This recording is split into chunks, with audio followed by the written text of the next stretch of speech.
बिस्तार चला ओए ओए Hey guys, welcome to my new vlog. It's me GRD Vlogs and सबैजना सन्चै हुनुहुन्छ होला. सो आज चाहिँ म चाहिँ अब दाइसँग अब बाहिर घुम्न जाँदैछु.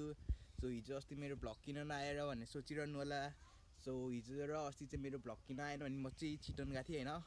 अनि त्यसपछि चितवन गर्दाखेरि चाहिँ म चाहिँ बिरामी भएँ. त्यही भएर चाहिँ मेरो भ्लग आएन. सो अबबाट चाहिँ मेरो भ्लग डेली आउँछ. सो हेर्दै गर्नु होला. दाइ चाहिँ अब घरमा काम परेर नजाने भए. सो त्यही भएर चाहिँ म चाहिँ अब अनिलसँग जानु लागेको छु. ऊ चाहिँ भित्र रेडी हुँदैछ हैन. सो त्यही हो गाइस.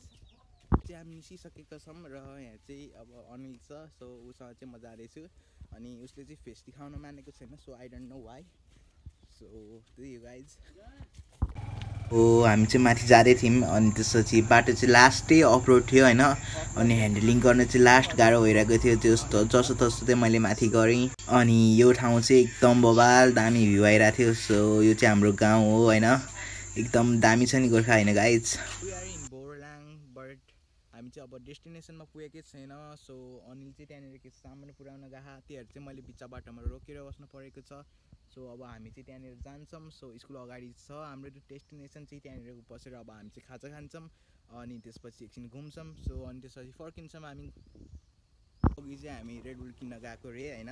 मलाई चाहिँ यसले लगेको. So Red Bull, this is called Red Bull. Original रे कि ओरिजिनल लिन गएको. यो ओरिजिनल थमाइदियो.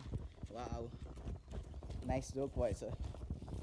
हामी चाहिँ अब हाम्रो super original Red Bull red horse लिएर आइसकेको छौँ. अनि अघि मोमो अर्डर गरेको. मोमो चाहिँ सकिया रहेछ क्या. सो त्यही भएर पिरो, हजुर पिरो भन्नु पिरो ठिक्क हाल्नु.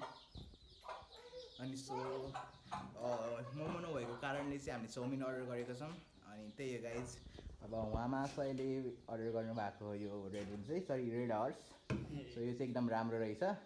मलाई चाहिँ त्यो खानु चाहिँ मन लागेको थिएन. सो त्यही हो. हाम्रो चाउमिन चाहिँ बनेर रेडी भइसकेको छ. अनि त्यसपछि अब सस आउँदैछ र हामी चाहिँ अब स्टार्ट गर्न लागिरहेको छौँ.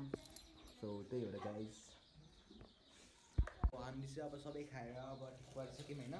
सो हामीले चाहिँ अलिकति चाउमिनहरू पनि प्याक गरेका छौँ. अनि त्यसपछि यो चाहिँ पटकाहरू लिएका छौँ. सो अब एगर लिएर चाहिँ अब हामी फर्किन लागेको छौँ. त्यही हो.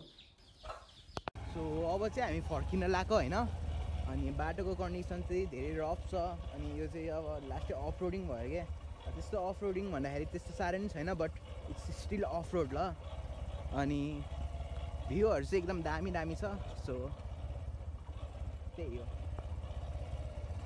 अहिले चाहिँ हामी आइपुगेको छौँ भीमसेन थापाको बर्थ प्लेसमा. सो यो चाहिँ भीमसेन थापाको बर्थ प्लेस हो होइन. सो यहाँ चाहिँ अब भीमसेन थापाको म्युजियम नि राखेको छ. सो मैले योभन्दा अगाडिको भिडियोमा चाहिँ किन देखाइनँ भने मलाई चाहिँ अलि हतार थियो. सो त्यही भएर चाहिँ मैले यो भिडियोमा चाहिँ देखाइरहेको छु होइन. अनि त्यो जुन देख्नु भएको नि त्यो सानो त्यो ढुङ्गाले गरेको त्यहाँनिर चाहिँ भीमसेन थापाको घर थियो. सो अनि त्यसपछि त्यो चाहिँ शालिक होला. अनि अब हामी चाहिँ फर्किँदैछौँ. सो बाटो चाहिँ लास्टै गाह्रो छ. त्यही हो. ओए ओए ओए बिस्तार चला ओए ओए एकदम रफ भए भएर चाहिँ मैले चाहिँ भिडियो बनाउनु पाइनँ. सो होइन त्यहाँ बिच बाटोमा बनाइरहेको छु. अनि त्यसपछि हाम्रो अनिल सर चाहिँ अब के गर्न लाउनु. अब मलाई थाहा छैन चाहिँ भए पनि अब बाटो चाहिँ एकदम रफ छ हेर्नुहोस् होइन. ग्राभल बाटो छ. अब त्यही छ, गाह्रो छ. अब त्यही भएर मैले चाहिँ अघि बिच बाटोमा होइन भ्लग बनाउनु पाइनँ. सो त्यही भएर सरी. हामी चाहिँ भर्खर आइपुगिसकेका छौँ. अनि बाटो चाहिँ एकदम गाह्रो भइरहेको थियो. सो त्यही पनि ठिक छ.